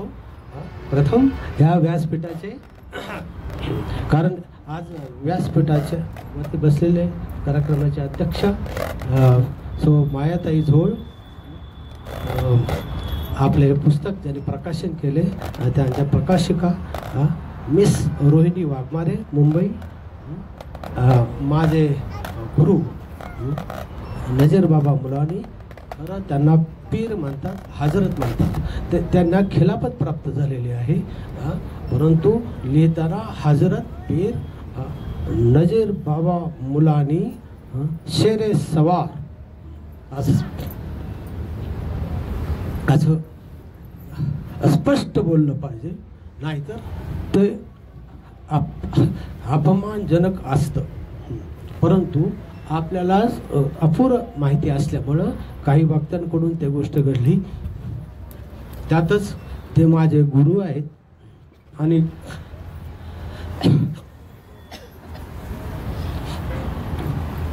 जर एखाद्या खासदाराला आपण खासदार नाही म्हटलं, नामदाराला नामदार नाही म्हटलं तर कसं वाटेल? तर त्यांना हजरत पीर शेरे सवार नजर बाबा असंच बोलायला हवं. याची सगळ्या वक्त्यांनी नोंद घ्यावी. झालं ते झालं, आपल्याला माहिती नसल्यामुळं होतं. बाकीच्या उपस्थित सर्व उपस्थितांचा मी आभार मानतो की ते या कार्यक्रमासाठी आले. मी काय छोटा, असे किती अनेक लेखक आहेत, त्यांनी शेकडो पुस्तकं लिहिलेली आहेत, अनेक बऱ्याच गोष्टी आहेत. परंतु मला खूप, तो माझा एक छंद आहे, मग कसं लिहितो मला माहित नाही. आताच म्हणले तुमचं मनोगत व्यक्त करा. मी फक्त माझ्या पाठीशी असलेली श्री गुरूंची ताकद हेच मला लिहायला भाग पडतं. बाकी मी काय खूप अभ्यास करतो, मी काय खोट एकदम अनेक पुस्तकं वाचून वगैरे काय हे केले असं काही नाही. श्री स्वामी समर्थ महाराजांची कृपा, माझे सद्गुरू नजर बाबांची कृपा, ह्यांच्या आशीर्वादामुळं जे घडतंय. मी म्हणजे कोण? नर्मदेचा गोटा. चिखलाचा गोळा घेतला हातामध्ये, जर एखादा चांगला कुंभाराच्या हाती आला तो उत्कृष्ट प्रकारचं मडकं घडू शकतो. त्या प्रकारे माझ्या गुरूंनी मला घडवलं आणि हे फक्त जे काय होतंय ते सहजरित्या होत असतं. तुम्हाला असं वाटतं का मी इतका अभ्यास करणार आहे? अजिबात अभ्यास कशाचा आहे. मी फक्त बी मेकॅनिकल आहे, पुन्हा दुसरी गोष्ट मी मरीन इंजिनियर आहे, डबल इंजिनियर आहे. पण त्यातलं मी सांगू शकतो माझं गॅस टर्बाइन स्पेशलायझेशन आहे. गॅस टर्बाइन म्हणजे विमानाचे इंजिनियर, त्याचा मी स्पेशलिस्ट आहे. बघा, मी 100 देशात जाऊन आलो, पण त्या भोगभूमीत काय करू तर रुचलं नाही. मग आता ती भोगभूमी वेस्टर्न कल्चर, ही योगभूमी. पण योगभूमी, पण तुम्ही लोक काय करता, राहता योगभूमीमध्ये आणि सगळंच्या सगळं फाटक्या जीन पॅन्टी घालण्यापर्यंत सगळं त्या भोगभूमीवाल्यांचं संस्कार तुम्ही मला हे घेता. मला खूप हे दुःखदायक वाटतं. 100 देशात मी पाहिलंय ते यातना देतं. धर्म भ्रष्ट कोण करतंय? आपण स्वतः करतो. काय मिळणार हातात? तशीच होणार ते भोगभूमी सारखं. तुम्ही पुढं काय चाललंय युक्रेनमध्ये, काय चाललंय अफगाणिस्तानमध्ये, काय चाललंय इराणमध्ये, थोडं तरी वाचा. तुम्ही काय करताय? कोण सांगणार तुम्हाला? काही थोडेफार असे सत्कर्मी गुरु आहेत अजून, ते अशा प्रकारे माझ्यासारख्या नर्मदेच्या गोट्याला थोडंसं घुटून गाठून किंवा चिखलाच्या गोळ्याला थोडा आकार देतात. त्याच्यातून माझ्यातून जर एवढं होऊ शकतं, मला ह्यातलं काही माहीत नसताना मी कुठं वाचन करत नाही, काय तसं नाही. फक्त मला थोडीफार त्या एक ह्याचे जे फोटो वगैरे आहेत ना याच्यावरती, ते सगळे एक अमोल करपे म्हणून आहे, अतिशय उत्कृष्ट ते सगळे चित्र बनवतो, मुखपृष्ठ वगैरे आम्ही बसून चर्चा करतो, मी माझ्या कल्पना सांगतो, त्यापर्यंत चित्र अतिशय उत्कृष्ट चित्र बनवतो तो, त्याने ते मुखपृष्ठ खूप सुंदर. काय काय त्यातले काय रचना आहेत वगैरे ना, सहज बसल्या बसल्या ते सुस्त स्वामी समर्थांची कृपा. माता सर मी तुम्ही दरबारामध्ये गेला तर माता सरस्वतीच्या त्या फोटो समोर बसलेला असतो, ती सोडते सगळं. ह्याच्यावर तुमचा विश्वास असेल का? आणि तुम्ही तिथून उठा आणि इकडे बसा, बघा मला काही येतं का, काय येतं का, काय करायला पाहिजे, आणि सांगून होतं का, सांगून होतं का. बघा इथं महिला मंडळ आहे, मी 2च गोष्टी सांगतो, बघा तुम्हाला करता येतात का. कोणीतरी म्हटलंय, वाणी विचार वर्तन सांभाळ ग बाई घर आणि बर्तन. सांभाळताल का तुम्ही? तुम्हाला तर वाटू लागले की कधी मी जाते ऑफिसमध्ये आणि कधी धक्काबुक्का पुरुषाला देते आणि माझं मिजाज दाखवते. ही कसली रेस? कधी ही कुंकू काढून टाकते आणि तिथं टिकली चिकटवते. का का असं वाटतं? तो वाणी विचार वर्तन सांभाळ ग बाई घर आणि बर्तन. भांडी आणि कुंडी दिवसभर धुंडी, अडकली तुझी संसारात मुंडी, अडकली तुझी संसारात मुंडी. कधी तुम्ही आईला विचारलं का की मी संसार कसू ग कर आई? उलट आईलाच म्हणते तुम्हाला सांगूच नको, मला माहिती काय करायचं. संस्कार घ्यायची मानसिकता राहिली नाही. असो, मला संसाराबद्दल काही जास्त बोलायचं नाही, जे काय बोलायचं त्या काही ग्रंथामार्फत मी बोलतो. काहीच पटत नाही मला सध्या, तुमचं काहीच पटत नाही, काहीच पटत नाही. म्हणून मला जे पटतं मी या पेपर मध्ये लिहितो. हे 2 पोरं टाईप करतात, चित्र काढतात आणि त्या मॅडम प्रकाशित करतात. मला ते त्याचा आनंद नाही आणि दुःख सुद्धा नाही. होतंय, होऊन द्यायचं. नदी कसे वाहते? आपोआप वाहत राहते. वाहत राहायचं, वाहत राहायचं. ज्याला आंघोळ करायची नदी ते करून घेईल, ज्याला वाचायचं ते वाचल, ज्याला नाही वाचल तर नाही वाचल. कोणाचा फायदा? कारण मी ते पैशासाठी करत नाही, मी त्याच्यावर जगणार नाही. आणि आमच्या मी सैनिक होतो, अनेक लढायात भाग घेतला. गळ्यात बंदूक अडकावायची, किती दिवस सांगता येत नाही, काय खायला मिळतं सगळं. मगाशी गवळी सरांनी सांगितलं, प्रॉपर असे बूट घालायचे आणि सगळी मेलेली मडी माणसं आम्हीच मारलेली, ते बॉम्ब मिळाले ते तुडत तुडत जायचं. कोणाच्या पाया पडता जय हरी जय हरी जय हरी सोंग, त्याच्या मुंडकी तुडून तुडून रक्त जायचं, ते तुडून तुडे आम्ही त्या श्रीलंकेत गेलेलोय. काय हे सगळं बरबटलेलं जीवन? मग थोडं आता काहीच तुम्हाला संसार करता येत नाही, कोण कोणाला नावं ठेवायचं. त्यापेक्षा शांत बसा, एकदा विचार करा आणि थोडं कमीत कमी त्या ईश्वराची तरी इज्जत ठेवा आणि त्याचं नाव मुखामध्ये घ्या. कसं घेता येईल आता, ते कसं घेता येईल हे माहीत पडत नाही. मग म्हटलं आपल्याला थोडं काय स्वामी समर्थांची माझ्या कृपा झाली, त्यांच्या कृपेने आपलं त्याच्यामध्ये मांडावं. ते मी थोडी मांडलं, त्यांनी माझ्याकडून करून घेतलं. एवढंच की मी नाही म्हटलं, एवढंच झालं. आणि काय बाकीचा असा अभ्यास वगैरे काय येतं जातं लय मोठा असं काय भानगड नाही. लेखक म्हणून मी प्रथम पुस्तक लिहिलं, मी लेखक म्हणून लिहिलंच नाही. त्या मॅडम म्हणायच्या मुंबईच्या प्रकाशक लेखक, सादर म्हटलं रचनाकार लिहा. हे फक्त काही ओळींची काही मदांची स्वामी समर्थ महाराजांच्या कृपेने आले, गुरूंच्या मार्गदर्शनाने मी जसं काय माझी मानसिकता तयार झाली त्यातून आणि पाहण्यात आलेल्या ऐकण्यात आलेल्या अशा गोष्टीची फक्त जसं आपण वीट आणि दगड रस्ता आणि घर बांधतो त्याप्रमाणे ह्या गोष्टीची रचना केली. तुम्ही ते करू शकता. पण पहिल्यांदा तुम्हाला खंबराट गुरु पाहिजे, पक्का गुरु पाहिजे. आणि गुरु तर पक्के असतात हो, तुम्ही पक्का चेला व्हायला पाहिजे. असा मुरीद पाहिजे की बघा देखते रहो. मुरीद म्हणजे गुरु, गुरु म्हणजे शिष्य, मुरीद म्हणजे शिष्य, आणि पीर म्हणजे गुरु. काहीच फरक नाही, शब्दात फरक. मग कुठल्याही संप्रदायामध्ये राहा, कुठल्या मजहबमध्ये राहा, तुम्ही पक्का अगोदर शिष्य व्हा. बाकीचं सांगावं लागत नाही गुरुला, तुला काय करायचं, कुठं करायचं, कसं करायचं. आणि ईश्वराचं सोडूनच द्या, ते खूप लांबची गोष्ट आहे. त्याला वो सब कुछ जानता है. ठीक आहे, एवढंच मी सांगतो. फक्त तुम्ही त्यात सगळं पुस्तकात लिहिलेलं आहे. मी व्यक्तिगत काय सांगू, फक्त मी सगळे मान्यवर इथं आले. मी जास्त एक तर तुम्हाला भूक लागली, मी जास्त काय तुमचा वेळ घेऊ शकत नाही. आमच्यासारखे लोक दिवसभर गुरुच्या पुढे मांडी घालून बसतात. त्यांनी शिकवलं, कंटाळत नाही. रात्रभर मी बसतोय काय काय ठिकाणी त्यांच्या कृपेने, गुरुच्या कृपेने पाण्यामध्ये असं डोळे मिटून काय त्यांना मिळलं कोण असतो. पण आता मला वाटायला लागलं खरोखरच त्याचा काहीतरी फायदा आहे बाबा.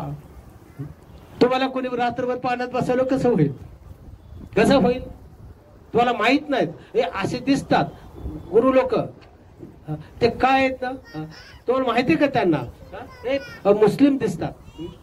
आम्ही चिश्तिया सिलसिल्याचे, मुसलमानामध्ये चिश्तिया सिलसिला असतो. ख्वाजा मोहद्दीन चिश्तीचे आम्ही बंदे, आम्ही मुरीद त्यांचे. तर त्यांना बी नाव ठेवणारे लोक आहेत.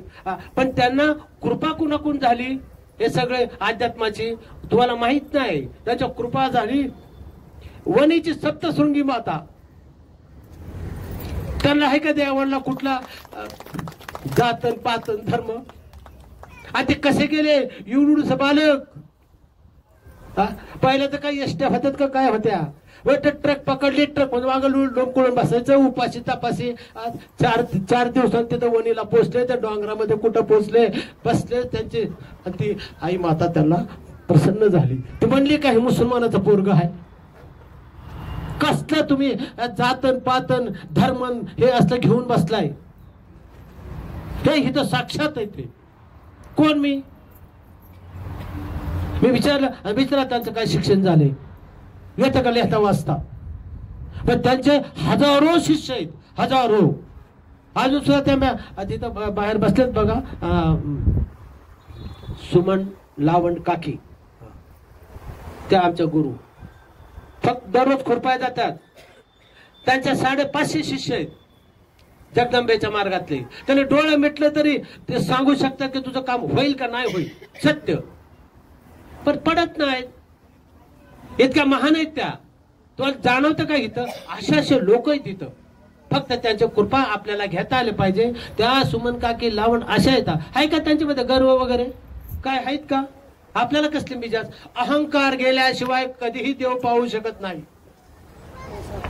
आणि गुरुची कृपा झाल्याशिवाय ज्ञान मिळत नाही. आणि ज्ञान मिळाल्याशिवाय बाकी काय होतं पत्रात पडतं काहीच नाही. जाऊ द्या, आपल्याला भूक लागली, आपण भूकच बघू. म्हणून वाणी विचार आणि वर्तन सांभाळ ग बाई, घर आणि बर्तन. घर सांभाळा, घरात नवरा आहे आणि घरामध्ये आपली मुलं आहेत. त्या मुलं म्हातारपणाच्या तुमच्या आधाराच्या काट्या असणार आहेत. त्याचा संस्कार करा नीट, नाही तर काहीच तुमच्या पदरी पडणार नाही. बघा म्हातारपण किती होईल. संस्कार संस्कार संस्कार. श्री स्वामी समर्थ महाराज की जय. आलेल्या सगळ्या उपस्थितांचं संयोजक असल्यामुळे धन्यवाद देतो. जास्त वेळ घ्यायला नको. आणि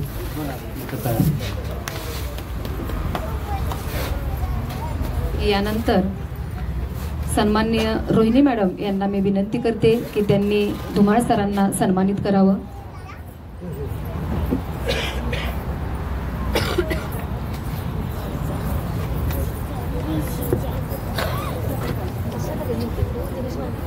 माझे सगळ्यांना विनंती आहे, आज गुरुपौर्णिमा आहे. प्रत्येकाने एक तरी घास मुखामध्ये घेतल्याशिवाय इथून जाऊ नका. गुरुचा अपमान होईल असं वागू नका. सद्गुरूच्या ठिकाणी, गुरुच्या ठिकाणी, गाणगापूरला, अक्कलकोटला, अशा ठिकाणी, पिरांच्या ठिकाणी प्रसाद घेतल्याशिवाय जाऊ नये. तुम्हाला असं देवाची भीती घालून धमकावल्याशिवाय तुम्ही जेवणार नाही. स्वामी समर्थ महाराज की जय. सगळं घेऊन जा.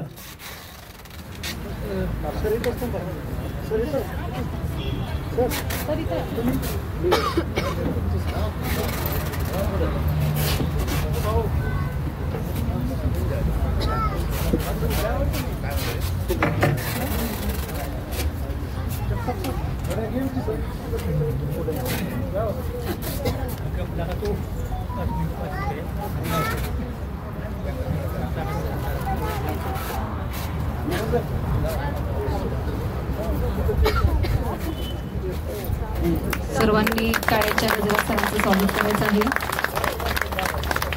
इथे बघा, समोर बघा,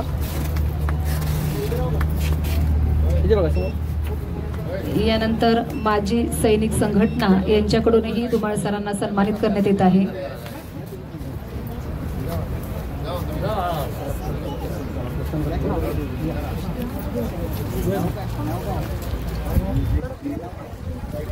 सर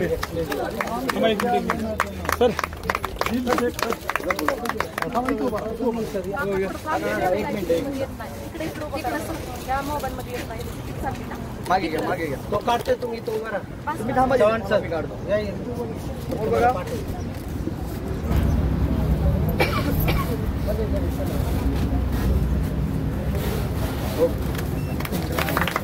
धन्यवाद सर. यांचं नाव नाही, आम्ही नाव येऊ.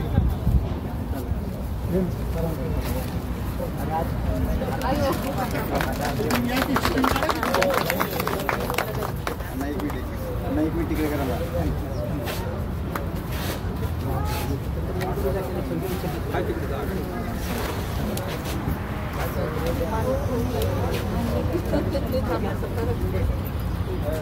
हजारो मुलांच्या स्वप्नांना पंख देणाऱ्या, गोर गरीब गरजू अनाथांना नाथ करणाऱ्या आणि स्वतः उपाशी राहून इतरांना घास भरवणाऱ्या, 5,000 लेकरांच्या मालक नाही तर पालक म्हणून काम करणाऱ्या आणि शिवबा दुसऱ्याच्या घरात नाही तर माझ्या अंगणात तो जन्मावा, माझ्या दत्तकला शिक्षण संस्थेत तो निर्माण व्हावा असं सुंदर स्वप्न पाहणाऱ्या, आपल्या सुंदर शैक्षणिक कार्याबरोबर सामाजिक कार्यातही सिंहाचा वसा उचलणाऱ्या, सिंहाप्रमाणे मोठ्या प्रत्येक क्षेत्रामध्ये आपल्या स्वतःचं अस्तित्व निर्माण करणाऱ्या आदरणीय दत्तकला शिक्षण संस्थेच्या सचिवा सन्माननीय मायाताई झोळ मॅडम यांना मी विनंती करते की त्यांनी आम्हा सर्वांना मार्गदर्शन करावं.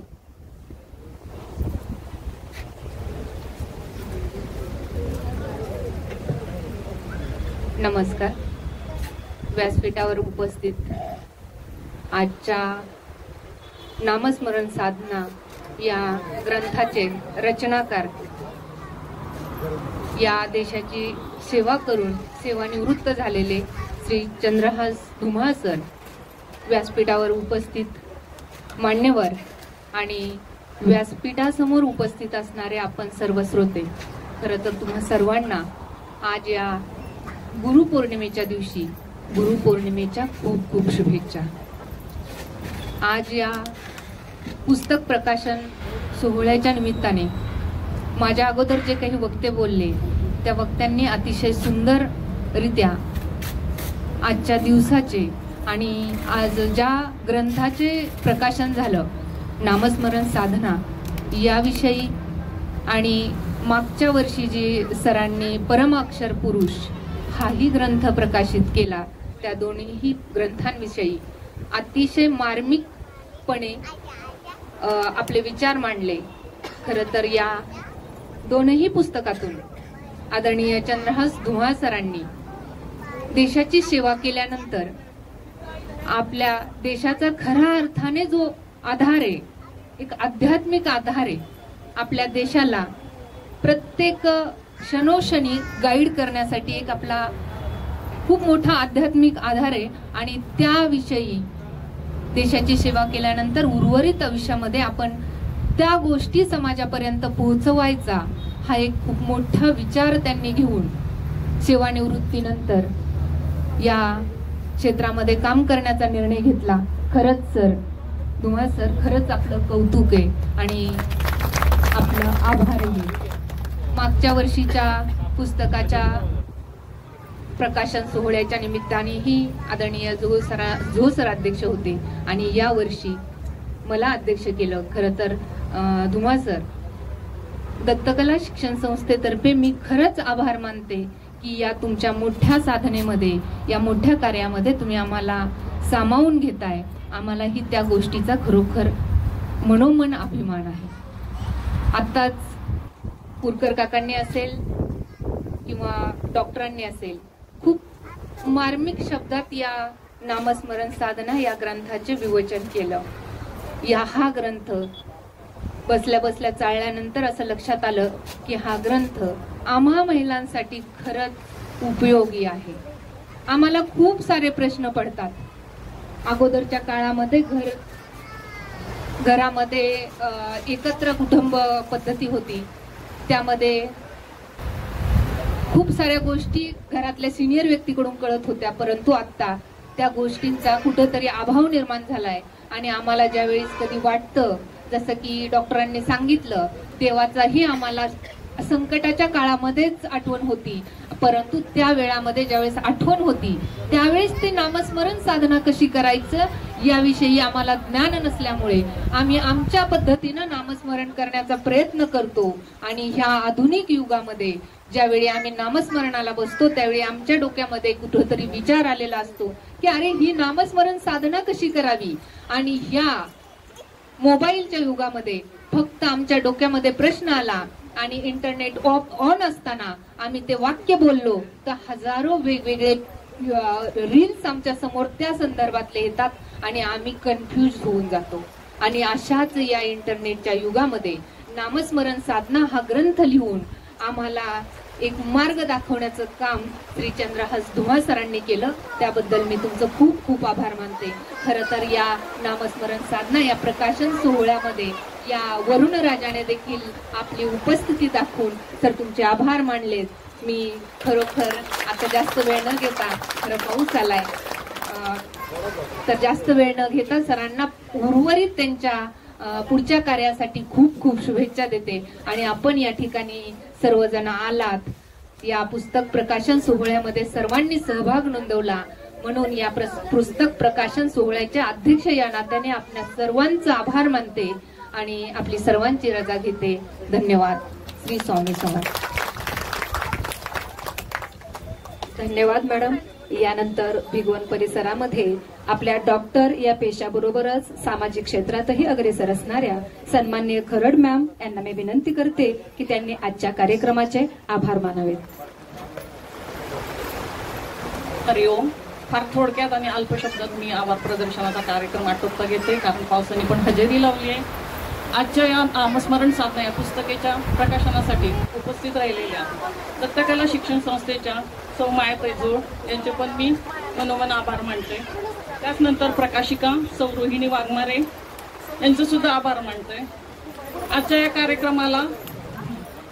कार्यक्रमाला उपस्थित राहिलेले श्री चंद्रहास धुमाळ यांचे गुरु नजीर बाबा मुलानी यांचे पण खूप खूप आभार.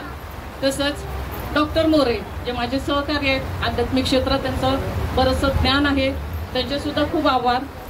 श्री पुरकर काका यांचे सुद्धा खूप खूप आभार. श्री ओम सप्क श्री करपे साहेब व श्री गवळी साहेब यांचे सुद्धा खूप खूप आभार. तसंच इंदापूर तालुका माजी सैनिक संघटनेचे सर्व उपस्थित माजी सैनिक यांचे पण आभार. उपस्थित राहिलेले पाहुणे आणि मित्रमंडळी यांचे सुद्धा खूप आभार. सरतेशेवटी ज्यांनी हा कार्यक्रम अतिशय सुंदर पद्धतीनं सूत्रसंचालित केला त्या खाडे मॅडम यांचे सुद्धा खूप खूप आभार.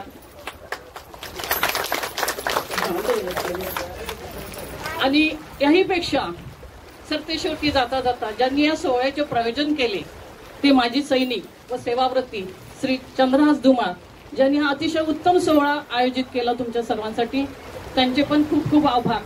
आणि सरतेशेवटी आपला कार्यक्रम संपता संपता पावसाने हजेरी लावली, आपला पूर्ण कार्यक्रम होऊ दिला, त्या पावसाचे सुद्धा खूप खूप आभार. जय हिंद, जय महाराष्ट्र, जय